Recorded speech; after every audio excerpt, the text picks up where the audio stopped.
Bonjour et bienvenue à l'émission Pour votre information. Très heureuse de vous retrouver encore une fois cette semaine. Aujourd'hui, à l'émission, on parle avec Guillaume Florin, qui vient nous parler des 10 ans de la relève pour notre précieuse économie sociale ici à Laval. Une athlète en plongeon, Lauriane Savard, qui a été honorée pour l'excellence de son sport-études. Benoît Doyon, le propriétaire et fondateur de la boutique L'Imaginaire, qui ouvre prochainement sa 10e succursale. Raissa Palais et Caroline Loiseux, qui vient nous parler d'un concours très spécial, la 4e édition de Mon Boss, c'est le meilleur. Julien Patnaud, qui vient nous parler du gala bénéfice le 10 juin prochain. À la chronique cinéma, Nicolas Vincent Poirier sera avec nous. En entrevue en performance, Gardy Fury sera là. Et pour nous parler du bal des étoiles le 30 mai prochain avec Gertin Lavier. Bonne émission.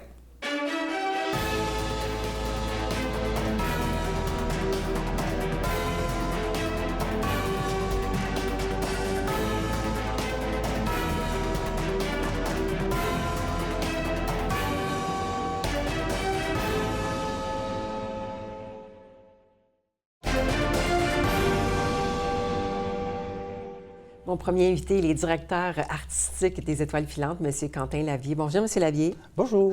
Alors, vous venez nous parler des événements que vous allez avoir en mai et en juin prochain. Mais parlez-nous tout d'abord de votre OSBL, qui est Danse des Étoiles filantes. C'est bien ça, vous offrez quand même plusieurs services. Danse Étoiles filantes, en fait, c'est un organisme qui nous sert à parler du 19e siècle. Nous, ce qui nous importe, c'est la préservation des danses du patrimoine. On a deux grands volets. On s'intéresse aux danses historiques, avec les robes à crinoline on peut le voir dans les films avec Bridgerton, Sissi Impératrice, ce genre de choses, donc les énormes robes. Oui. Et on s'intéresse beaucoup aussi aux danses québécoises avec la gigue et les 7 carrés. Et c'est très intéressant de les mettre en lien parce que il y a beaucoup de mouvements qui se retrouvent dans les deux. OK. Mais là où, en danse historique, on va se donner la main, où ça va être un mouvement élégant comme ça, bien, en québécois, on va se prendre au poignet comme ça, mais ça va être le même tour à la main. OK, parfait.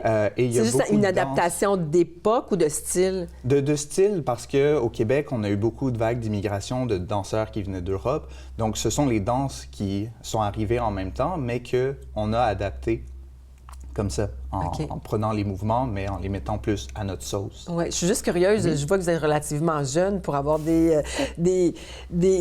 bagage au niveau du 19e siècle, mais c'est un intérêt que vous avez développé. Oui. Très tôt, en fait, quand j'étais au secondaire, parce que, en fait, je danse depuis que j'ai 4 ans, mais les trucs plus classiques j'ai fait du ballet, j'ai fait du jazz, mais c'est les danses de couple, en fait, qui m'ont attiré, et les danses sociales, parce que à partir de 1815, on a des animateurs, en fait, ou des calleurs, qu'on appelle ça au Québec, qui expliquent les danses du début à la fin et qui commencent avant même la musique, donc ils enseignent la danse, et ensuite, par-dessus la musique, ils continuent à expliquer, ce qui permet de faire toujours une nouvelle danse. Contrairement aux chorégraphies où on apprend justement une séquence de 3 minutes, et ensuite, on danse cette danse-là. Là, ça permet quand on va dans une soirée ou dans un bal, en 3 heures, on peut faire une vingtaine de danses différentes parce qu'il n'y a pas besoin de connaître la danse par cœur, il n'y a pas besoin d'apprendre quoi que ce soit. On suit celui qui l'accorde. Exactement. Il suffit d'écouter et de profiter du moment avec son partenaire. Comme on danse en groupe aussi, ce sont des danses qui sont très répétitives, mais on va toujours danser avec quelqu'un de nouveau. Très souvent, ça s'appelle des mixeurs. On danse avec un partenaire, une séquence qui dure entre 15 et 30 secondes. Et ensuite, on a une progression où on change de partenaire et on se retrouve avec quelqu'un d'autre. Ce qui fait que c'est toujours la même danse, mais c'est toujours une nouvelle danse parce qu'on est avec quelqu'un d'autre. Ce qui fait que c'est toujours très amusant de voir justement chaque nouveau partenaire, qu'est-ce que j'ai de nouveau avec ce partenaire-là? Oui, mais je trouvais ça intéressant. Puis je me disais, mon Dieu, les gens sont tellement bons parce qu'il y a comme une arythmie, une synchronicité que les gens se trompent pas. Mais finalement... les gens se trompent. Oui. Non, mais c'est aussi une des choses qui est vraiment bien, c'est que c'est quelque chose, tous les danseurs, toutes les danseuses sont au courant dans ces veillées, ces soirées, ces bals. C'est pas un spectacle, c'est pas une compétition, on est tous là pour s'amuser. Et il y a un moment donné où on va se tromper de mouvement, on rigole, on reprend. Et comme, justement, il n'y a pas de stress, il n'y a pas d'enjeu il faut que le jeu il sorte un petit 10 à ce moment-là. Donc, tout le monde est détendu et on reprend la danse. Et c'est ça qui fait aussi que moi, j'avais beaucoup de stress à monter sur scène. À partir de là, c'est beaucoup plus agréable parce que danser, ça devient un vrai plaisir et plus On se laisse plus aller là, que de stresser à savoir le prochain mouvement, ça va être quoi, parce qu'on a juste à écouter le... Est-ce que je suis en même temps que les autres? Est-ce que je souris bien? Est-ce que mon papa dans la salle, il va être fier de moi? Mais là, non, parce que je danse pour moi, je danse pour mon petit groupe de 2, de 4, de 8, selon la danse. Donc, c'est pour ça que moi, c'est vers le 19e siècle que j'ai été attiré. Et l'autre chose, en fait, c'est qu'on parle de danse traditionnelle, ça veut dire que ça existe encore. Oui, c'est ça, tout à fait. C'est plus obscur, les gens connaissent moins ça, mais c'est pas comme si on était un petit groupe ou une petite ESBL qui avait ressuscité des vieilles danses. C'est des traditions qui perdurent depuis. Dans le temps, c'est de l'époque, oui, c'est le fun à vivre ça. Donc, vous offrez des cours, justement, pour apprendre ces danses-là? Nous, on offre des cours, donc, toutes les semaines. Il suffit d'aller sur notre site Internet pour voir tous les détails. Mais on fait aussi des conférences. On organise 2 bals historiques par année. Oui. Donc, le prochain, le Bal des Étoiles, qui est le 30 mai. Exactement. Et le Bal des Étoiles, l'objectif, c'est vraiment d'être une initiation pour les gens. On s'attend pas... Il va y avoir des gens qui ont les costumes d'époque, les robes à crinoline, mais ce n'est pas la majorité. Et surtout, on invite les gens à venir avec le linge qu'ils ont envie de sortir. Souvent, ça va être des filles qui ressortent leur robe de bal de finissant. Oui. Des robes de mariage aussi qu'on voit parfois. C'est dommage, ces beaux costumes qu'on utilise une seule fois dans sa vie, mais là, c'est un bal, ça sert à ça. C'est le temps de les ressortir. Exactement, et de venir danser avec. Et un petit conseil que je peux donner, si jamais vous venez, faut faire attention, si votre robe, elle va avec des talons qui font ça de long, au bout d'1 heure ou 2 de danse, au bout d'un moment, il faut prévoir des bobs épines pour remonter la robe après, une fois qu'on descend. Des alternatives, oui. C'est ça, parce que j'imagine que ça demande quand même une arythmie là, de danser des talons hauts sur une longue période. Là. Oui. Comme n'importe quelle danse, dans le fond. Bien, c'est ça, c'est qu'on est habitué davantage à faire des danses sur 10 minutes et ensuite d'aller regarder les autres danser. Nos bals, c'est vraiment 4 heures de danse. Toute la soirée? Okay. C'est en après-midi, mais oui. Oui, quand même, non, mais 4 heures, c'est quand même un bloc de 4 heures. Okay. Oui, mais c'est ça, il ne faut pas se dire c'est sans arrêt parce qu'il faut que j'explique la danse. Okay. Ce qui se passe, c'est que je commence par expliquer une danse complète qui va durer entre 15 et 20 secondes. Donc, je vais dire, là, on avance 4 pas, on recule 4 pas. Face à votre partenaire, vous allez faire un tour à la main droite, un tour à la main gauche, vous allez faire un balancé. Saluer ce partenaire, avancer d'une place et on va se retrouver avec une nouvelle personne et on va refaire la danse. Okay. Donc, sans la musique, je vais expliquer 2-3 fois la danse jusqu'à ce que je vois que tout le monde dans la salle est bien compris. Et ensuite, sur la musique, là, j'invite les gens à danser. Et par-dessus la musique, je continue sur le rythme à donner les indications, ce qui fait que les danseurs, les danseuses peuvent vraiment se concentrer à passer un bon moment, tout simplement, à profiter de leur partenaire, et s'amuser sur la danse, n'ont pas besoin d'apprendre. Vous allez aussi être à la célébration de la fête nationale les 23 et 24 juin prochains. Oui, on organise, ça fait 3 ans maintenant qu'on organise des fêtes nationales à Laval. Cette année, on fait ça au district Champs-Fleury. J'ai été approché par la conseillère municipale Carole Saint-Denis parce que ça fait depuis 2019, en fait, qu'il n'y a pas eu de fête nationale dans le quartier. Et donc là, ça va être un grand retour en 2026. Ça va être sur 2 jours. On voulait faire ça très grand cette année. Donc, d'abord, le 23, il y aura une veillée de danse traditionnelle québécoise. Ça va être avec Éric Tarte au call et Gino Matt et Martine Billette à la musique. Et ça va être vraiment les bonnes danses québécoises du 19e. Et ensuite, le 24 juin, ça va être une fête plus familiale avec des jeux gonflables, un magicien, une conteuse traditionnelle. C'est Danielle Grondin qui vient faire 1 heure de conte. Et cette année, le thème, c'est Guy Lafleur. Guy Lafleur, donc notre traditionnel Guy Lafleur, qui aurait eu 75 ans cette année. Oui, et on va célébrer ça avec plusieurs activités autour du hockey. Puis on espère avoir peut-être en main la Coupe Stanley parce qu'on est sur une bonne lancée. Faut pas être superstitieux. Moi, à chaque fois que j'entends elle revient à Montréal, je m'inquiète. Mais on va se croiser les doigts. On va voir qu'est-ce que ça va donner d'ici ce temps-là. Monsieur Labien, un gros merci. Donc, on invite les gens, le Bal des Étoiles le 30 mai et la célébration de la fête nationale à Laval ici le 23 et 24 juin prochain. Un gros merci. Merci beaucoup. Mon prochain invité, il est conseiller à l'entrepreneuriat collectif, M. Guillaume Florin. Bonjour, M. Florin. Bonjour, merci pour l'invitation. Ça me fait plaisir. Donc, vous venez, du pôle régional d'économie sociale de Laval. Expliquez-nous brièvement, qu'est-ce que c'est le pôle d'économie sociale? Oui, tout à fait. En fait, il y a 22 pôles d'économie sociale au Québec qui sont répartis sur l'ensemble des territoires, puis également 3 pôles pour les Premières Nations. Notre mission, c'est de développer l'économie sociale. Donc, ce sont les coopératives et les OBNL qui ont des volets marchands, donc la vente de biens ou de services sur les différents territoires du Québec. Puis nous, on est le pôle de Laval, donc c'est facile, c'est une île, une ville.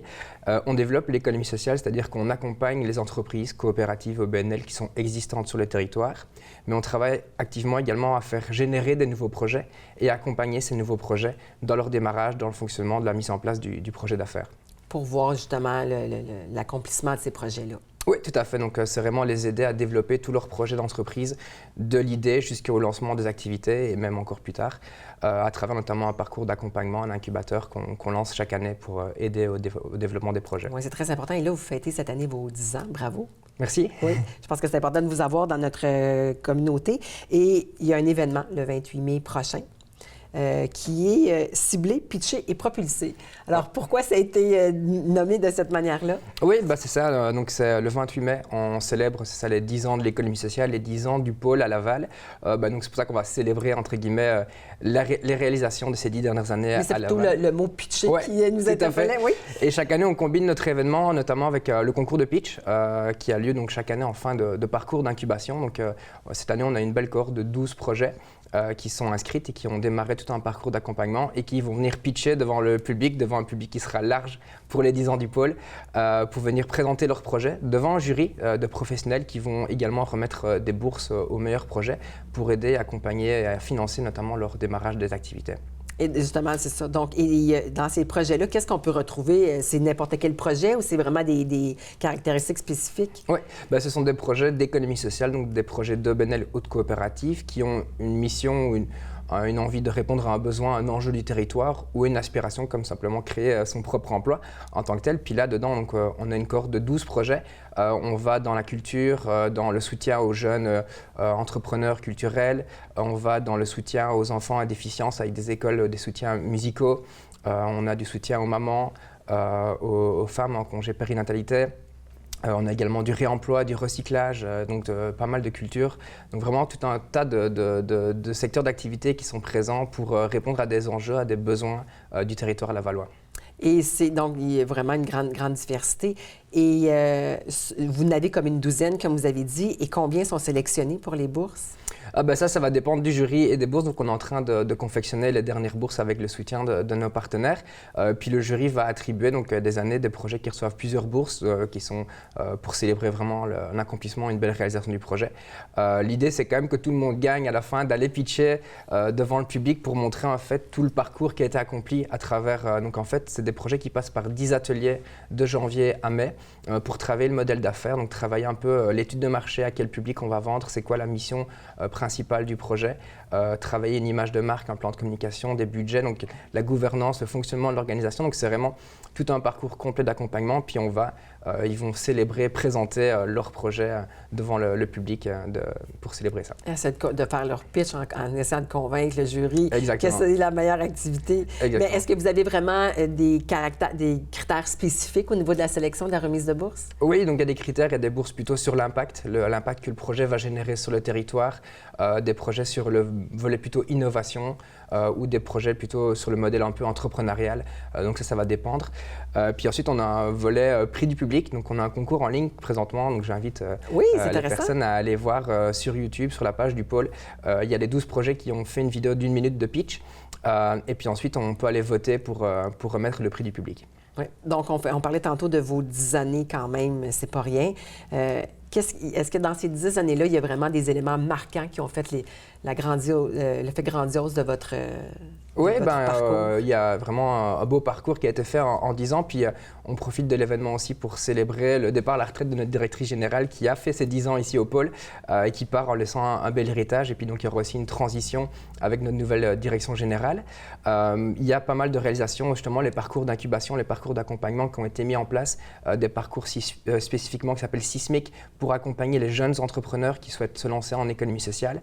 Dernièrement, on a aussi une politique d'économie sociale au niveau de la ville qui a été mis en place, qui a été co-construite avec la ville et le pôle, et bientôt un plan d'action qui va venir mettre en action justement cette politique. Donc pas mal de belles réalisations qui ont eu lieu, pas mal de génératrices pour faire générer des projets en alimentation, en logement, en santé, en culture. Donc des projets qui maintenant sont présents sur les territoires, qui fonctionnent, qui ont émergé de ces différents parcours. Génial. Donc, on rappelle, on invite les gens qui peuvent aller voter en ligne. Oui, tout à fait. Pour les différents projets. Il y a une page YouTube avec les différentes vidéos des projets. Et puis, il va aller voter. Puis, ceux et celles qui souhaitent venir voir le 28 mai, ils sont les bienvenus au parc Éconature, où on va faire célébrer les 10 ans, mais également faire le concours de pitch. Et puis, toute personne qui a une idée de projet est évidemment invitée à nous contacter pour être accompagné dans la prochaine année par notre équipe. Pour continuer à développer notre économie sociale ici à Laval. Monsieur Florin, c'est un grand plaisir de vous recevoir et on invite les gens à participer à cet événement-là. Merci beaucoup. Avec grand plaisir, merci. Les prochains invités sont Sébastien Fèvre, il est directeur général de l'Alliance Sport-Études, ainsi qu'une athlète récipiendaire d'une bourse en plongeon. Bonjour à vous deux. Bonjour. Donc, je vais commencer avec vous, M. Fèvre. Vous êtes directeur général de l'Alliance Sport-Études. Oui. Et là, vous avez remis plusieurs bourses. C'est quand même pas rien, là, 110 bourses de 2 000 $, c'est ça? Exactement. On a remis 250 000 $ en bourse la semaine dernière. Donc, on a fait des heureux. C'est notre belle période de l'année. Oui, donc, on récompense les étudiants athlètes les plus méritants de la dernière année. Et là, quand vous dites les plus méritants, oui. C'est basé sur quoi pour pouvoir être récipiendaire? Bien, principalement l'excellence académique, mais aussi l'excellence sportive. Et on a des bourses de persévérance également. Donc, vous accompagnez les jeunes à partir du cégep, c'est ça? Exact. Partout à travers le Québec, il y a 1800 étudiants athlètes qui sont membres de notre programme. Wow. Puis il y en a un peu plus d'une centaine là, qui sont parmi les chanceux, chanceuses qui remportent en plus une bourse. Donc, les 1800 reçoivent des services pour concilier le sport et les études, mais il y en a un peu plus d'une centaine qui sont en plus boursiers. Oui. Et on a une grande récipiendaire avec nous, Lauriane Savard, qui est plongeuse. Athlète en plongeon, oui, exactement. Et là, tu m'expliquais quand même, tu as un parcours de sport-études qui est quand même assez laborieux. Donc, toi, ça fait longtemps que tu fais du sport-études. Ouais. Et avant qu'on commence, le fait de recevoir une bourse de 2 000 $, qu'est-ce que ça signifie pour toi? Bien, déjà, il y a la reconnaissance. Ça n'a vraiment pas de prix de voir que l'Alliance Sport-études est derrière nous. C'est vraiment super le fun. Après ça, bien, c'est sûr que le soutien financier, ça fait une grande différence. On a des compétitions, des camps d'entraînement. Et juste l'entraînement en général, ça coûte vraiment beaucoup de sous. Oui, c'est ça, c'est quand même assez dispendieux. Hein? Exactement. Et là, toi, tu me disais que tu as commencé en 3e année du primaire. Je ne savais même pas que ça existait au niveau du primaire. Là. C'est quand même exceptionnel. Et tu as commencé en gymnastique? Exactement, oui. Je faisais du sport-études gymnastique jusqu'en secondaire 1. Puis après ça, à cause d'une blessure, j'ai fait une transition au plongeon. Puis j'ai continué encore le sport-études.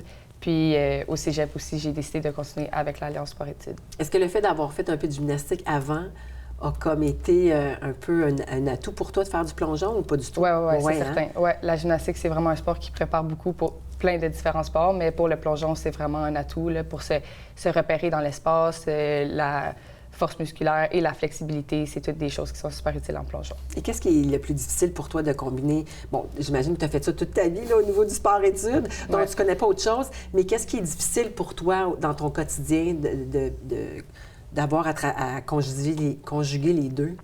Bien, c'est sûr que la charge de travail est devenue vraiment plus grande à l'école au cégep. Donc ça a été une adaptation. Aussi, mon horaire a changé parce que au primaire et au secondaire, c'était tous les jours l'école le matin et le plongeon l'après-midi. Puis au cégep, c'est devenu des horaires qui changent à tous les jours à cause de l'horaire de l'école.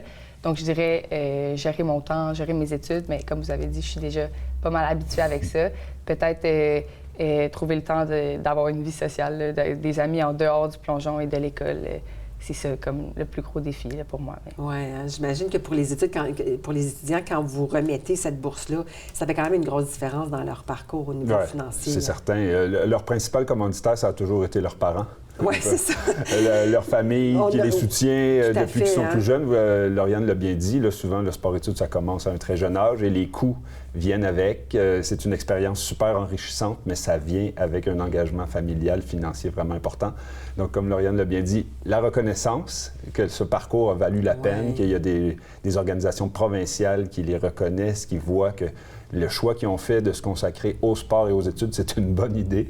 Et les parents disent, bon, enfin un peu d'oxygène dans le portefeuille familial. Donc, vous avez des grands partenaires aussi qui vous aident à accomplir ces bourses-là. Oui, on est très chanceux. La Fondation Desjardins, donc du mouvement des Caisses Desjardins qui est avec nous, qui nous remet un montant très, très généreux chaque année. La grande famille de Bell Média aussi avec RDS en particulier. Qui est un soutien très important pour nous, plein d'autres partenaires là, qui nous permet de réussir à amasser ces sommes. Et bientôt, on aura notre tournoi de golf aussi de financement.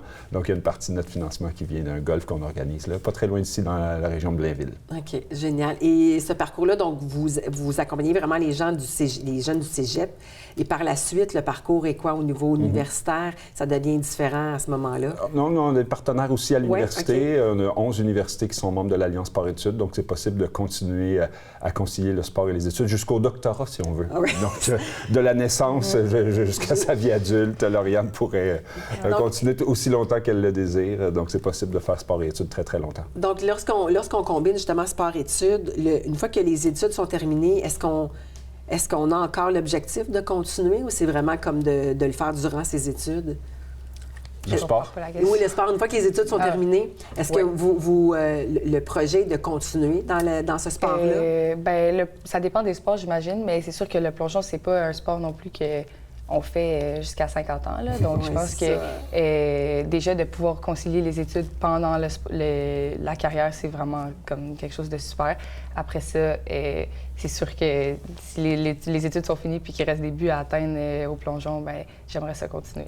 Je pourrais ajouter à ce sujet que la grande majorité des athlètes tentent de terminer leur objectif sportif à peu près en même temps qu'ils terminent leurs études. Donc, c'est assez fréquent. Démarrer une carrière. Et qui vont prendre un peu plus de temps, par exemple, pour leurs études universitaires, essayer de terminer à peu près en même temps que les études. Et après, on se lance dans la vie normale. Oui, mais c'est quand même un exploit parce que de réussir des études, en même temps de réussir une carrière d'athlète. Je vous écoute puis je fais, mon Dieu, c'est quand même c'est un grand exploit. Là. Est-ce que vous êtes consciente de tout le travail que ça vous demande? On dirait que je fais ça depuis toujours, donc j'ai jamais été confrontée à autre chose. Mais encore une fois, je crois que c'est vraiment grâce à l'Alliance Sport-Études qu'on est capable de le faire, là, surtout au cégep. Et tous les accommodements qu'on peut avoir qui nous aident, la compréhension des professeurs, ça vient tout de l'Alliance. Donc, c'est ça qui nous permet de le faire. Félicitations, bravo. Lâchez pas. Merci. Et merci à vous de Ça fait plaisir. Merci pour l'intérêt. Merci beaucoup. On parle de succès entrepreneurial et les propriétaires et fondateurs de l'Imaginaire, M. Benoît Doyon. Bonjour. Bonjour, merci de l'invitation. Bien, ça fait un grand plaisir. On va parler de justement vos boutiques que vous avez, l'Imaginaire. C'est quand même une belle histoire de famille que vous m'expliquez. Ça part de votre mère en 1986, c'est bien ça? Oui, ma maman vendait des timbres à différents détaillants. Et là, il y avait une succursale à Québec qui a fait faillite. Qui n'allait pas très bien. Et ma maman a dit, Benoît, ce serait un bon petit commerce pour toi. Ça, je pense que tu pourrais être bon là-dedans. Alors, elle a acheté la faillite. Au cours de l'année, j'ai remboursé la faillite. Puis, tranquillement, je m'y suis impliqué. Mais elle a été de bons conseils et comme un bon poteau sur lequel s'appuyer pour partir. Alors, à ce moment-là, l'entreprise très petite, là, 150 pieds carrés, mais il y a eu différents agrandissements au cours des années, là, 500, 2000. Aujourd'hui, le magasin de 150 pieds carrés à Place Laurier, aujourd'hui, c'est plus de 50 000 pieds qu'on occupe comme superficie. On a 9 succursales, puis dernièrement, on a annoncé qu'on va ouvrir une 10e au centre Eaton. Alors, les enfants se sont joints à moi en 2017. Leur conjointe également travaille dans l'entreprise. Alors, ils comprennent bien pourquoi des fois on retourne le dimanche matin au travail. Oui, c'est ça. C'est une belle histoire familiale. Félicitations. Et qu'est-ce que c'est l'Imaginaire exactement? Qu'est-ce qu'on peut retrouver dans vos boutiques? Au départ, c'est une boutique de timbres et monnaies. Par la suite, on a rajouté des cartes sportives, des cartes Magic, des bandes dessinées, des comics américains, des jeux de société, des casse-têtes. Alors, pour moi, aujourd'hui, c'est une boutique de collectionneurs qui ont un passe-temps, un hobby, un loisir. Alors, on travaille différents univers, Disney, Harry Potter, Star Wars, alors Lego, tous ces univers-là. Puis, on a des superficies assez importantes. Là. au Carrefour Laval, ici, là, c'est sur 2 étages, c'est plus de 18 000 pieds, également 20 000 pieds à Ottawa. Alors, on a des bonnes superficies pour les centres d'achat, puis pour moi, c'est quelques boutiques dans une boutique. Alors, souvent, on va trouver des compétiteurs qui vont faire seulement la monnaie, seulement les cartes de sport, mais nous, on fait différents univers dans un même emplacement. Et quels sont vos critères pour justement pouvoir accéder à un produit que vous décidez de vendre? Bien, il y a des univers qu'on regarde, mais pour ça, il faut avoir un certain approvisionnement, être capable des fois là, d'offrir une certaine sélection. Je me rappelle, lorsqu'il y avait Villeneuve, Schumacher, des fois dans la course automobile, on essayait bien de pousser des fois des trucs de Formule 1, mais c'était difficile de s'approvisionner de l'Angleterre. On n'avait pas toutes les quantités, etc. Alors, quand ça a débuté, j'étais seulement dans les timbres et la monnaie et je demandais aux gens, qu'est-ce que tu fais également?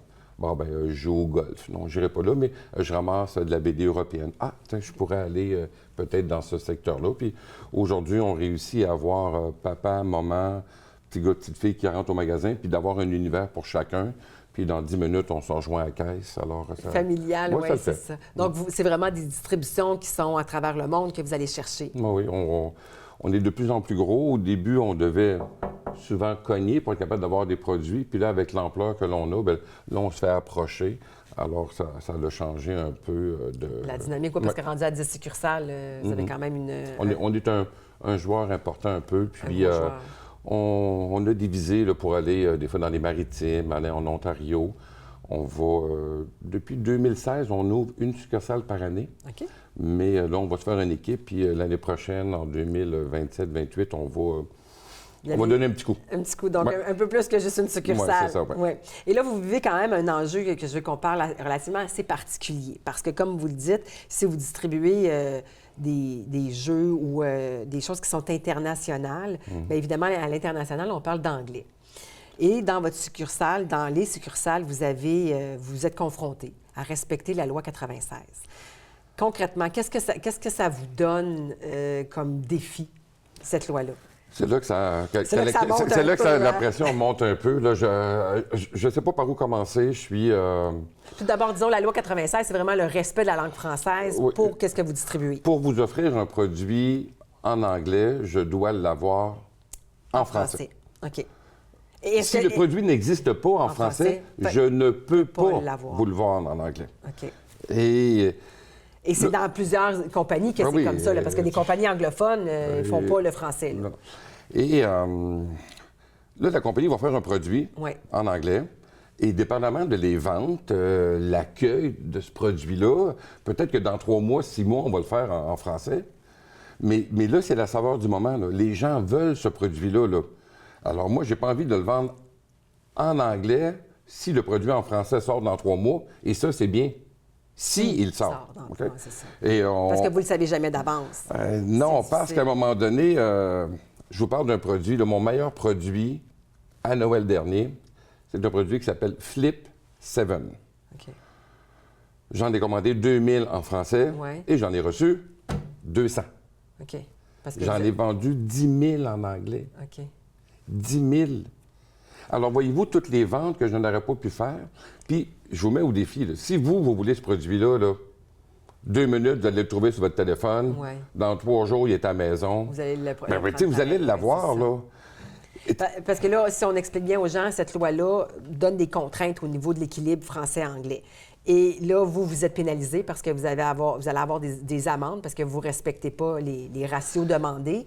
Mais quelles seraient pour vous les alternatives à faire pour justement ne pas, au lieu d'être punitif, là, d'avoir des conséquences punitives au niveau des amendes, quelles seraient pour vous les recommandations que vous aimeriez apporter à ce projet-là, de loi-là? À cette loi-là, parce que le projet est déjà... la loi est là. Là, je suis sur le point d'avoir des amendes. Ça fait 2 ans qu'à chaque mois, j'ai des gens de l'EQLF dans mes succursales. Je pense qu'on doit débuter à la source, aller voir les gens qui font les produits, les gens qui les distribuent, les aider pour être capable de les traduire, leur montrer à quel point c'est accessible. Et la réponse, c'est oui, j'en vends plus en français lorsque celui-ci est disponible. Mais s'il ne l'est pas disponible, je ne peux pas l'inventer. J'ai pas le droit de traduire un livre en anglais parce que vous le voulez en français. Là. Non, on a compris ça pour les librairies. Là. Ouais. Et on doit le comprendre pour les petits emballages de Hot Wheels. Ouais. Alors, on donne ça aux enfants, etc. Ils vont pas se mettre à faire des emballages de roue chaude. Non, T'sais? non. Alors, Ça me surprendrait beaucoup. Il y a beaucoup de trucs farfelus comme ça que je suis capable de vous mentionner. Mais au lieu d'arriver avec le bâton face aux commerçants, qui, eux, payent des loyers, qui, eux, font travailler des collègues, les rapports d'impôts, etc., là, on va envoyer tout notre commerce en Ontario avec les taxes qui vont aller là-bas, avec les gens qui vont travailler là-bas, parce qu'il n'y aura pas la police de l'OQLF pour les colis. À savoir que tous les colis qui vont rentrer, est-ce qu'ils vont l'ouvrir pour savoir, vous n'avez pas le droit d'acheter ça? Là. Ouais. Puis on va aller plus loin que ça. Là. Est-ce qu'on oblige Netflix à présenter cette série-là en français parce qu'elle n'existe pas en anglais? Si vous voulez écouter une série en anglais, là, vous allez le faire. Les universités là, sont remplies à 75 de livres en anglais. Là. Ouais. Est-ce qu'on va dire aux étudiants de retourner chez eux pendant une couple d'années, le temps qu'on les traduise? Là? Tu sais, je suis exaspéré, là. Puis là, la date avance, puis là, moi, mes amendes vont débarquer. Fait que là, je suis comme plus capable. Il faut que le gros bon sens remonte à la surface, puis que quelqu'un se réveille, là. Ouais. Donc, ce que vous demandez, vous comprenez la loi, j'imagine, vous voulez la respecter dans la meilleure des proportions, mais ce que vous demandez, c'est un accommodement ou un gros bon sens, comme vous dites, justement, pour équilibrer, parce que c'est votre commerce qui va venir en souffrir. Et comme vous êtes un commerçant québécois, bien, l'importance de vous garder là, dans notre... Je suis québécois, je suis fier de l'être. Notre maison mère est à Québec. On va ouvrir en Ontario, à Calgary, à différents endroits au Canada. Il y a des choses qu'on était capable de faire. Il y avait des accessoires au niveau des différents éléments de collection. Bien, ceux qui nous offrent le bilingue, on prend eux, puis on a délaissé les autres. Là, j'avais l'opportunité d'être capable. Mais quand j'ai pas d'opportunité, je n'ai pas envie de diminuer mon offre. C'est ça qui a fait le succès de l'entreprise. C'est un certain choix, un certain service. Et là, on va me couper ça de 35, de 40 %. Là, moi, j'ai pris des emplacements là, de 10 000 pieds carrés. Là. Il va falloir que j'enlève 40 % de mes produits. Non, parce que c'est ça. Ça le fera pas. Ça le fera pas du tout. Parce que si on veut le succès de votre entreprise, il faut arriver à s'entendre et pallier cette embûche-là, ce défi-là que vous avez à prendre. Donc, on invite les gens à aller dans vos succursales imaginaires pour jouer avec des jeux, justement, faire l'imaginaire le plus possible. Et on souhaite grandement qu'il y aura une accommodation au niveau de la loi, que le ministère du Main soit ouvert à entendre pour trouver des solutions. Merci pour cette opportunité. Ça me fait un grand plaisir. Bonne chance, M. Doyon. Merci. On parle d'un concours bien spécial avec mes invités, Raissa Epalet, elle est directrice du RL Pré, ainsi que Caroline Loiseau, qui est directrice adjointe de la Maison des enfants Le Dauphin de Laval et récipiendaire de ce fameux concours. Bonjour à vous deux. Bonjour. Alors, on parle d'un concours très spécial. Je veux savoir qu'est-ce que c'est exactement. C'est la 4e édition. Oui. Et c'est Mon boss, c'est le meilleur. Oui. Qu'est-ce que c'est exactement? Bien, c'est un concours qui veut mettre de l'avant les boss, qui sont, comme le dit le titre, les meilleurs, parce qu'on sait que la responsabilité de la réussite éducative, c'est aussi avec les employeurs. Donc, on a beaucoup de jeunes, je pense qu'on parle environ, dans le Québec, 70 % des jeunes autour de 15 ans qui travaillent pendant leurs études. 70%. Donc, c'est sûr que quand on a des boss qui font la différence, on veut les mettre en lumière pour en inspirer d'autres, mais pour montrer aussi que, oui, ça peut paraître difficile, mais c'est possible. Donc, c'est une belle opportunité de mettre ces ambassadeurs, comme on les appelle souvent, de l'avant. Son patron, oui, en lumière. Ben oui. Et vous avez été la grande récipiendaire de l'année passée, oui. Donc félicitations, vous êtes une bonne boss. C'est gentil, merci. Et c'est quoi de recevoir ce prestigieux prix-là quand même, de dire vous êtes une très bonne boss? Bien, c'est gentil. Bien, c'est beaucoup de temps qu'on investit dans l'accompagnement de nos employés, de nos collègues de travail. C'est sûr que ça met en lumière aussi nos pratiques en tant qu'employeur, puis ça met aussi l'emphase sur le fait que ça demande du temps, ça demande de l'énergie, puis d'avoir cette reconnaissance-là, c'est pas banal, ça fait du bien, puis ça fait rayonner aussi nos missions, parce que l'accompagnement d'étudiants, bien, ça vient avec être en mesure de concilier les horaires, être à l'écoute des besoins de nos employés et étudiants, mais aussi de leur faire vivre des expériences qui vont être bénéfiques dans leur futur. Même si on sait que les temps partiels, souvent les étudiants sont avec nous une courte période de temps, ça veut pas dire que ça vaut pas la peine d'investir en eux.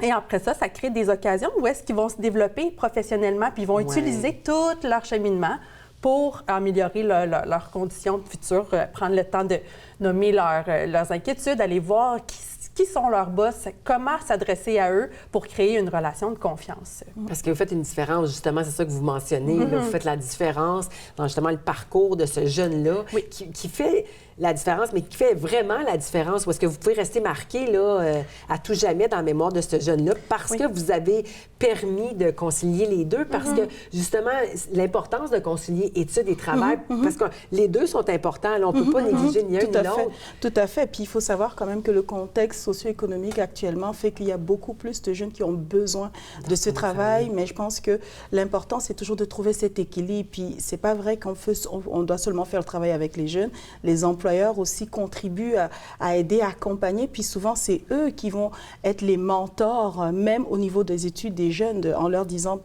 oui, je comprends que tu es en période d'examen, mais peut-être qu'il faudrait adapter ton horaire, fait que viens, on va voir ton planning. Donc on pense vraiment que oui, les jeunes ont de plus en plus besoin de travailler, on le voit, on le constate, mais cet équilibre-là demeure important parce qu'à la longue, le diplôme demeure important. Oui, tout à fait. Puis l'insertion professionnelle sans ce diplôme peut devenir un défi.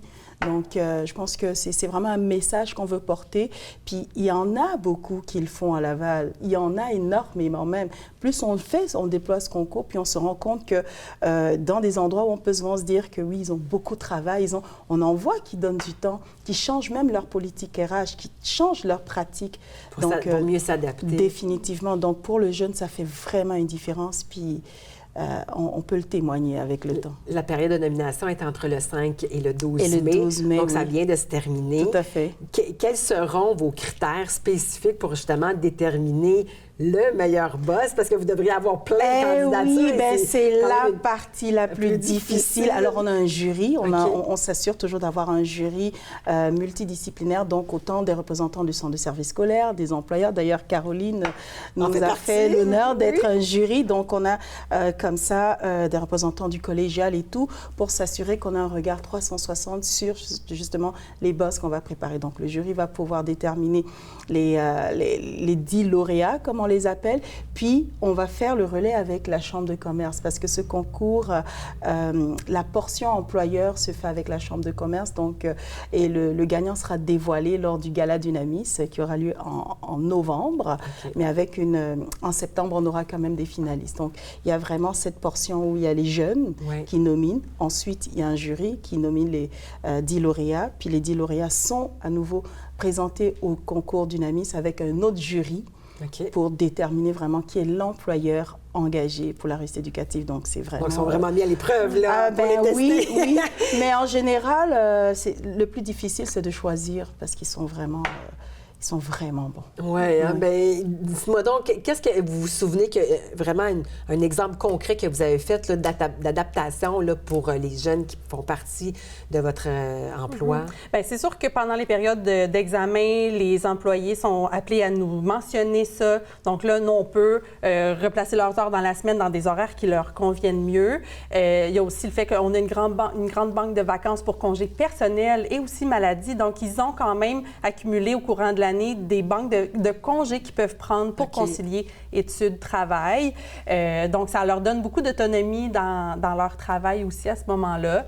Puis après ça, bien, on se fait un plan de développement, annuel, avec chaque employé pour leur dire c'est quoi tes aspirations, qu'est-ce que tu veux développer, puis qu'est-ce que nous, en tant qu'employeurs, on peut mettre en place pour te soutenir. Après ça, moi, ce que je me rends compte avec le concours, c'est que ça a été valorisant aussi pour l'employeur qu'on est parce que le message que j'aurais pour les employeurs, c'est que c'est rentable pour eux d'être à l'écoute, de prendre le temps de concilier.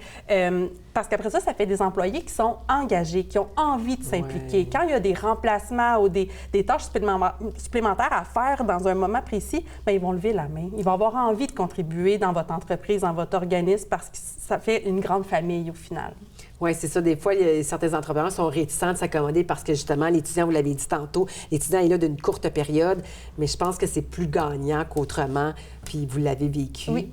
Donc, vous pouvez le confirmer. Exact. Bien, félicitations encore. Merci. Puis, bien, bonne chance aux futurs qui ont été nominés. Ben oui, merci. Puis, on espère vraiment qu'il y a de plus en plus d'employeurs qui vont sentir la mouche, les piquer. Oui, parce que c'est important. Ça fait toute la différence dans le parcours de nos jeunes qui peuvent être marquants et décisifs sur plusieurs décisions qu'ils auront à faire dans le futur. Tout à fait. Mais si vous permettez que je rajoute, nous, quand on a lu la candidature de Caroline, le jeune avait écrit je me suis sentie vue, considérée, puis appréciée à la juste valeur de ce que j'étais. Puis c'est ça que je pense qu'au-delà de toutes les bonnes pratiques qui a fait en sorte que, et il écrit, j'ai été marquée à vie, puis ça va m'accompagner à jamais. Donc je pense que c'est plus tard dans sa carrière, ça va l'accompagner, puis c'est ça aussi les employeurs qui accompagnent les jeunes. Oui, un gros bravo encore, puis un gros merci d'être là. Merci beaucoup. On parle maintenant avec le directeur artistique de l'Opéra Bouffe Québec, M. Julien Patenaude. Bonjour, M. Patenaude. Bonjour, ça va bien? Très bien, merci. Et vous? Oui, très bien. Alors, on parle d'un événement bien spécial, un des plus gros événements de votre financement annuel, oui. qui aura lieu le 10 juin prochain, le Gala Bénéfice. Oui. Qu'est-ce qu'on peut retrouver dans ce gala-là? Bon, d'abord, l'Opéra Bouffe, c'est d'abord les 40 choristes qui sont là à l'année longue. Fait qu'on va les retrouver. Oui, donc ça meuble quand même très bien la scène. C'est un très beau décor. Oui. Donc, on va faire déjà des extraits de la production qu'on fait en octobre, qui est Orphée aux Enfers. Fait que ça, on donne comme un petit preview. Puis après ça, cette année, on a 3 grandes sections dans notre concert. Une partie comédie musicale, une partie opérette et une partie opéra. Donc, la comédie musicale, c'est un peu le descendant de l'opérette. Dans le fond, l'opérette, c'est un opéra qui finit bien, où tout le monde survit en général. OK, tandis dans l'opéra, ça meurt. Ça se termine mal d'habitude. D'habitude, pas toujours, mais souvent. Donc, on va voir les comédies musicales en français et en anglais. On a des extraits des Misérables, de South Pacific, du Fantôme de l'Opéra. On a, après ça, en opérette, ça va être surtout des extraits de notre production, Orphée. Et à l'opéra, on va voir Mozart, Puccini et Verdi. Donc, normalement, même si on pense qu'on ne connaît pas l'opéra, on va être là. Ah oui, je connais ça! Oui, ça va nous rappeler certains souvenirs. Oui, exactement. Puis c'est souvent dans des trames sonores de films. Fait que normalement, on pense être plus néophyte qu'on l'est. Oui. Puis je vous posais la question, puis j'aimerais qu'on l'explique au public. Pourquoi Opéra Bouffe Québec? Oui, c'est ça. L'Opéra Bouffe du Québec, c'est parce que ça n'a pas de lien avec la nourriture. Non, c'est ça que je m'allais dire. On ne parle pas du tout de la nourriture, là. On n'est pas en train de manger puis de chanter en même temps. Non, ça, vous allez être déçus. Il va y avoir des petites bouchées après, pour ceux qui sont VIP. Mais non, le thème Opéra Bouffe date de plusieurs siècles et c'était, dans le fond, pour nommer les opéras où il y a des dialogues parlés. Dans le fond, nous, on se spécialise plus dans l'opérette, mais il n'est pas dit qu'on ne fera pas un jour un opéra où les dialogues sont parlés. On aime beaucoup qu'un lien parlé, comme les gens peuvent suivre plus facilement l'intrigue comme ça. Oui, c'est ça, c'est plus... c'est plus accessible. C'est plus accessible, ouais. Tout à fait. Donc là, si on comprend bien, donc vous faites un grand spectacle en octobre. Oui. Et avec 5 représentations. Exactement. Environ. Et au courant de l'année, vous offrez certains petits spectacles pour justement se rôder un peu en même temps. Roder, financer. En même temps, financer, oui, parce que c'est quand même une grosse production que vous avez au mois d'octobre. Oui. Et avec ça aussi, ça occupe les choristes. Et c'est bien de roder, comme on fait exprès pour faire des extraits, ça donne le goût aux gens de venir, mais aussi, plus on les fait devant le public, plus on est solide. Fait que moi, je tiens toujours à mettre des extraits dans notre gala. Comme ça, les choristes arrivent avec la mise en scène, puis confiants. Oui. Et est-ce que c'est vous qui... vous êtes directeur artistique, donc c'est vous qui avez vraiment sous votre aile vous les choix musicaux et tout? Oui, les choix musicaux. Et c'est moi qui dirige le jour du concert. Oui. Et c'est moi qui ai choisi aussi les solistes. Oui. Et comment vous faites toute cette belle... Vous vous basez sur quoi, là? Est-ce que c'est par rapport au thème du mois d'octobre? Oui, ça dépend. Des fois, ça dépend de qui on va avoir comme soliste aussi. Comme là aussi, on a 2 boursières pour ce gala-là. Donc, on a fait les auditions. Fait que moi, j'aime ça, les mettre en valeur. Fait que je leur demande qu'est-ce que vous aimeriez chanter. Plutôt que... Enfin, après ça... Vous les impliquez? Oui. Parce que c'est ça... Dans le fond, c'est win-win. Oui. Eux sont plus solides, puis nous, on voit que... Parce qu'un chanteur motivé fera une meilleure chanson. Oui. C'est chanter une chanson à laquelle on ne croit pas, c'est pas si agréable. Non, c'est ça. Tout à fait. Et on peut se procurer des billets pour le 10 juin? Oui. Sur le site de l'OBQ, opérabouffe-québec.com, ou à la billetterie de la Maison des Arts, je pense que ça, il faut passer par... Commotion, c'est ça. Mais donc, c'est très facile de trouver des billets. On est sur Facebook, tout ça. Oui. Puis vous êtes un grand chanteur quand même. Ah, pas si grand. Mais on ne peut pas passer sous silence. Vous avez quand même fait une apparition. Oui, mais je chante avec un quatuor d'hommes qui s'appelle Quartob. Ouais. Et avec eux, on est allé au match numéro 6 des Canadiens. On a chanté les hymnes, mais c'était la première fois en série. Mais d'habitude, on y va une fois par année dans le temps de Noël aussi. Fait qu'on c'était très le fun. Une belle expérience. Oui. Très mémorable, j'imagine. Très mémorable. Ouais. Alors, on va quand même continuer à suivre les séries. Ah oui. On est dans la fièvre des séries. Oui, exactement. Alors, on rappelle aux gens, c'est le 10 juin prochain. Oui, 7h30, Maison des Arts. Excellent. Un gros merci d'être venu passer nous voir. Merci beaucoup. Saviez-vous que Mortal Kombat est basé sur des faits réels? Je m'appelle Nicolas Vincent Poirier et aujourd'hui, on parle du film Mortal Kombat 2. Enfin, un Mortal Kombat où les champions de la Terre affrontent les champions de Outworld.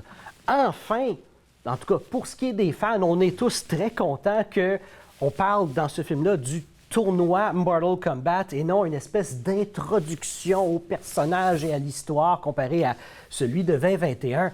À mon avis, Mortal Kombat 2, c'est le meilleur de la franchise jusqu'à présent. Et là, on voit des nouveaux personnages, des personnages qu'on connaît dans les jeux vidéo, mais qu'on n'a pas vu dans le tout dernier film. Baraka, Jade et surtout Karl Urban dans le rôle de Johnny Cage, qui est absolument excellent. Et ce film-ci, c'est censé, c'est le deuxième d'une série de 3. C'est censé être une trilogie. Warner Brothers ne l'a pas annoncé, mais depuis le tout début, c'est ce que c'est censé être. Et ça corrige beaucoup d'erreurs qui est arrivées dans le film précédent. Et mon avis à moi, la pire erreur qui a été faite dans le film Mortal Kombat de 2021, c'est le personnage de Cole Young, interprété par Louis Tan. Et qu'est-ce qui se passe avec ce personnage-là? C'est ce personnage-là n'est pas dans les jeux Mortal Kombat.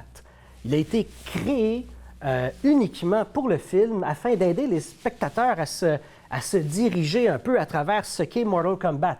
En même temps, c'est pas si compliqué que ça, Mortal Kombat, mais dans le but d'accrocher le plus de spectateurs possible, tiens, on va créer Cole Young, un peu comme Neo dans la Matrice, là, où on va être dirigé à travers un nouveau monde.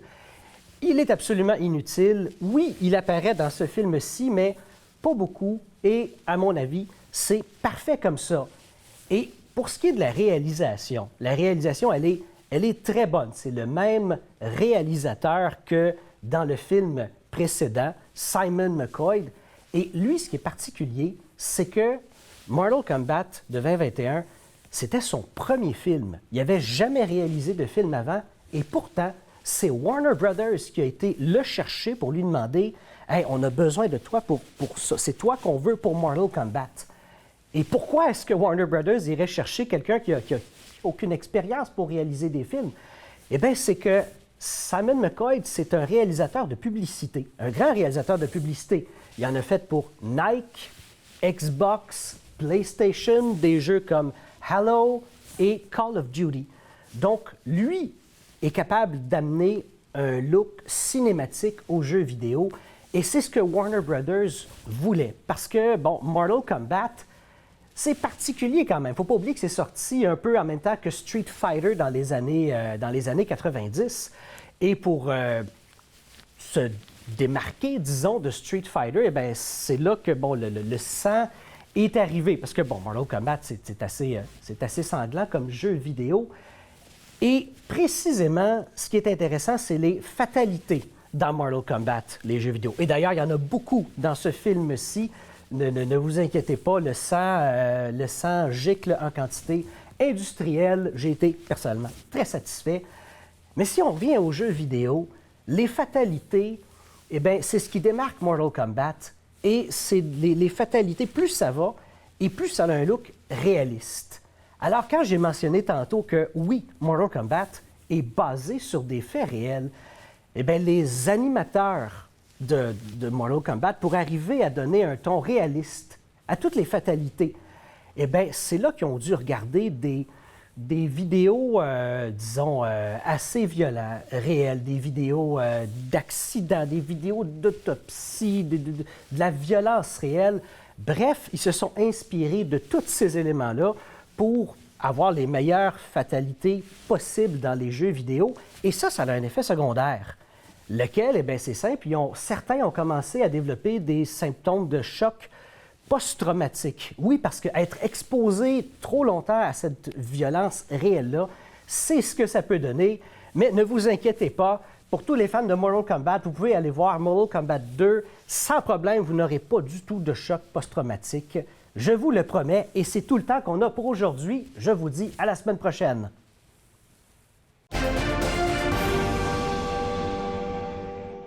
Mon prochain invité, il est auteur, compositeur, interprète et je dirais même artiste très multidisciplinaire. Regardez Fury, bonjour. Merci salut. Martine, merci. Justement, artiste multidisciplinaire parce que quand même une très grosse carrière. Tu as fait chanson, danse, doublage. Il y a quasiment rien que tu n'as pas fait. Et si on fait un résumé de ta carrière, c'est...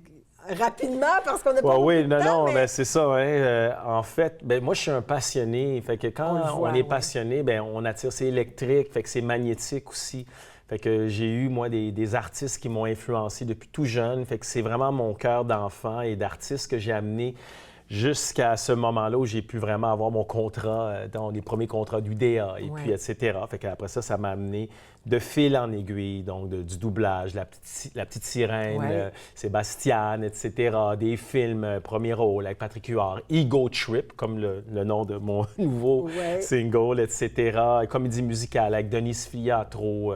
Mais c'est vraiment l'amour pour la communication puis les arts. C'est un vecteur que je considère Donc, c'est plein de belles expériences qui fait que ça crée l'artiste que tu es aujourd'hui. Ça crée l'artiste, puis c'est ça, je pourrais jamais nier ça, puis ça m'aide dans plusieurs aspects en bout de ligne. C'est vraiment de laisser un message toujours d'espoir. Moi, c'est vraiment ça. Je vis pour ça. Tu as eu un album en 2012. Et là, tu viens nous présenter un single, Lego. Donc, tu as vraiment composé cette chanson-là et tu me disais que c'est vraiment Lego, pas le jeu. Là. Il y a un petit jeu de mots aussi, parce que ça commence comme un enfant. Donc, on commence à bâtir des Legos. Puis après ça, maintenant, c'est normal, parce qu'il faut que tu aies une fondation de confiance. Mais s'il y a trop de dérapage et trop un but de soi-même, l'ego peut devenir vraiment quelque chose qui est très dommageable, peu importe dans quel secteur d'activité qu'on est dans la société. Il faut savoir bien le doser. Puis ça me fait faire le parallèle, justement, toutes les expériences que tu as vécues qui sont relativement assez grandioses. Est-ce que l'ego aurait pris le dessus dans ta carrière ou jamais? Je ne penserais pas. C'est sûr que chacun peut avoir son interprétation d'eux. Mais je ne penserais pas. J'ai des convictions assez profondes, puis même aussi spirituelles, qui, entre guillemets, m'empêchent de basculer dans quelque chose qui pourrait tout simplement m'envoyer au fond de l'océan. Non, si je fais attention. Puis il y a des choses, je pense, très simples aussi, comme avoir une famille, 3 enfants. Ça réduit l'ego, ça donne un peu plus de cheveux blancs, un peu plus, légèrement. Ça nous ramène terre à terre parce que le quotidien, il est là. Puis être père de famille en 2026, avec le facteur inflation, il faut que tu sois vraiment groundé. Parce que autant que là, je suis là présentement, après ça, tantôt, j'ai des choses que j'ai à faire pour la famille. Fait que ça crée vraiment le parfait équilibre. Entre autres. Je vais te laisser t'installer tantôt pour... tu vas nous interpréter ta chanson Lego. Et je veux juste qu'on fasse une petite parenthèse quand même sur un... Tu as quand même été entrepreneur. Et d'une tournure relativement assez surprenante quand même. Ça s'est terminé. Si tu peux nous en parler... brièvement de ce moment-là qui est crucial dans ta vie. Alors, c'est ça, en 2018, donc, j'ai parti une entreprise dans le secteur alimentaire, donc du kombucha, et puis on a eu un fort succès, un gros départ avec plus d'1 million de chiffre d'affaires, avec toute la gestion, une dizaine d'employés, etc. Après ça arrive la fameuse surprise qui est la COVID, dont on n'a pas entendu parler du tout, et qui a changé énormément de choses pour tous les individus et dont aussi pour le secteur alimentaire. Nous, on restait dans les essentiels, etc., mais on avait beaucoup de défis pour venir rationner le coût de production. Et après ça, de méandre en méandre, changer les structures, etc., trouver du nouveau financement.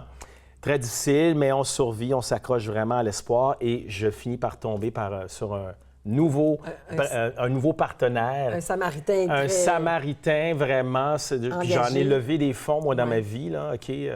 Et cette personne-là, avec un grand cœur, avec une grande tête, et c'est pas quelqu'un de très connu, il s'appelle simplement Guillaume le Métivierge. C'était mon partenaire 50-50 dans cette entreprise. On s'en allait donc faire énormément de promotions pour belle remontée c'est ça. Et puis revamper la marque, etc., avec sa notoriété. Et donc, le jour de mon anniversaire, le 17 mars 2024, il m'appelle pour me dire, Gardy, il faut absolument que tu vois ce qui se passe. Il y aura une déferlante qui se passe sur ma tête. Et l'histoire de l'arbre. Qu'on connaît. Et ça, c'est... Alors moi, je suis un peu la face cachée de cette histoire, cette grande tragédie. Parce que tout s'est arrêté à partir de ce moment. Tout s'est arrêté à partir de ce moment-là. Et c'est vraiment le fait qu'elle n'a pas pu recommencer à travailler, fait qu'il ne pouvait plus soutenir, entre autres, mon entreprise ainsi que d'autres entreprises. Moi, je tiens à dire que cet événement-là encore, je sais que ça a été plus googlé que ce qu'on Google avec Trump en 2024, ou en 2025, je ne me rappelle plus. C'était la chose. Donc, ça concerne vraiment le Québec en entier. Qu'est-ce qui, quand même, qui fait le parallèle à une incohérence, quand même, entre les deux, vraiment? C'est ça. C'est la grande contradiction qui est digne d'une tragédie grecque, justement, que pendant qu'on l'accuse d'avoir un aspect, d'avoir fait une blague à caractère racial, bien, il venait d'investir pas loin de 200 000 $ pour sauver mon entreprise créée par un Afro-Québécois. Tout à fait. Alors, des choses comme ça arrive. Oui. Et bien, on est quand même content d'entendre l'autre version des fois qu'on n'entend pas. Oui. Gardy, c'est un grand plaisir. Je te regardais avec moi encore tellement de temps. C'est déjà fini. C'est déjà fini l'entrevue, mais c'est pas terminé parce que je vais te laisser t'installer. Mais t'aurais pas dû m'interviewer dans ce cas-là. Ça vaut même pas la peine. C'est trop vite. Non, ça me fait vraiment plaisir. Merci, Un grand plaisir. Donc, je te laisse t'installer pour ta chanson. Parfait. Lego. Merci beaucoup.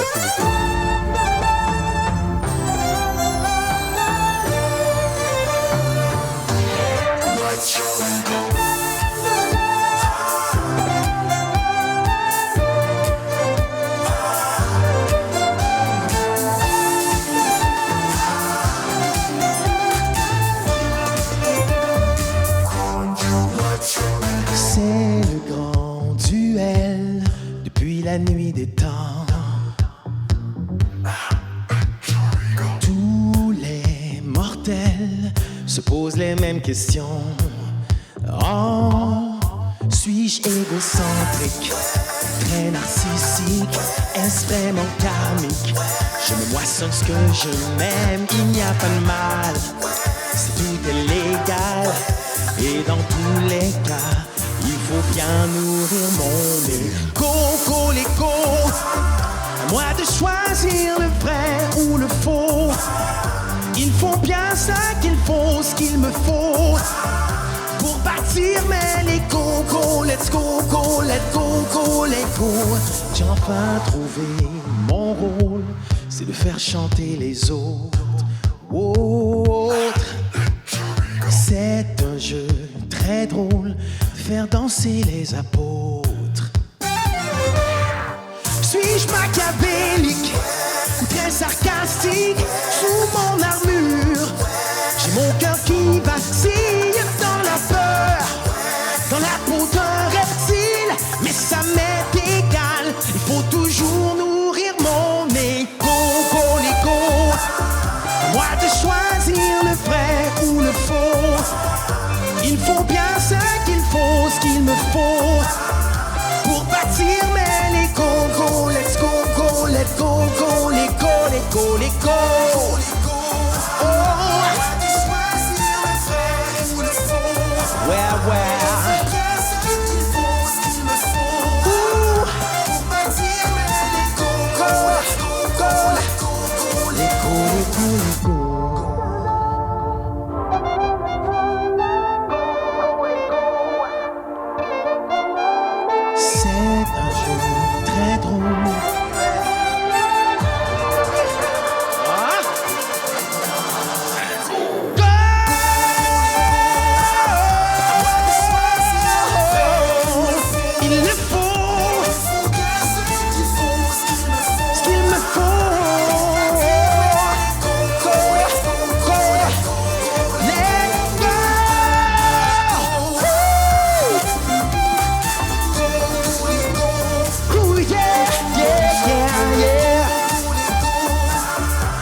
Et voilà, c'est ce qui complète le contenu pour cette semaine. J'espère que l'émission vous a plu. Pour tout le rattrapage de nos différentes émissions, on vous invite à aller sur notre site Internet à tvrl.ca. Un gros merci à toute notre équipe, nos caméramans Daniel et Yannick, à la réalisation Alain, ainsi qu'à la coordination et à la recherche Sophie. Encore une fois, on vous dit un gros merci d'avoir été des nôtres. On vous souhaite de passer une excellente semaine et on se dit à très bientôt.